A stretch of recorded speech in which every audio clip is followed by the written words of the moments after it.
Make a margarita with me while I tell you guys about the time a Chiefs player cost me a $100,000 deal. Welcome to Margarita Monday, and for those of you wondering, why Margarita Monday? Well, because if you dealt with the kind of shit I deal with every day, you too would be drinking on a Monday. So last year, I had pre-bought a ton of private homes for my clients that were heading to the Super Bowl.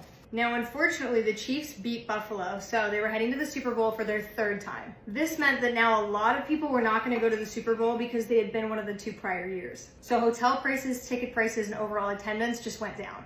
But I still had a ton of private home rentals that I had to sell. And by a couple days before, I had already sold everything, but I had one house left, and this house was my pride and joy.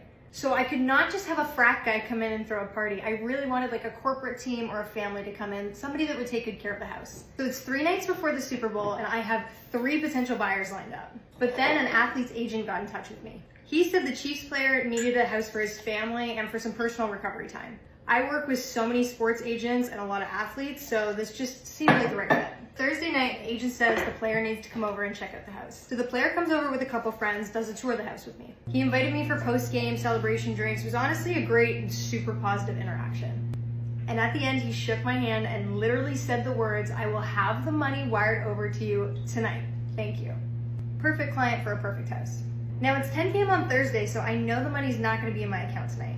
But I gave him my wire information and we shook on it, so we're good to go. So I called the other potential buyers who all had bids in, by the way, for this house. Said it's off the market and went to sleep like a bug in a rug. I wake up the next morning, I sleep in, I'm all relaxed, roll over, check my phone, and boom, his agent let me know the deal is a no-go.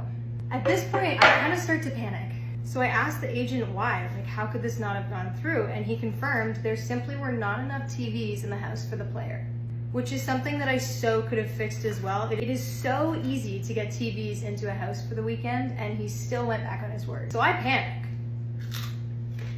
I try and get the other buyers back at any price, but it's Super Bowl weekend now. Everybody has closed on other deals and moved in for the weekend. So I end up selling the property at a $30K loss to a corporate partner. So let this be a lesson to all. Handshake deals mean nothing in 2025, even to professional athletes. And Chiefs players, maybe next year if you guys watch less TV, you'll win the Super Bowl.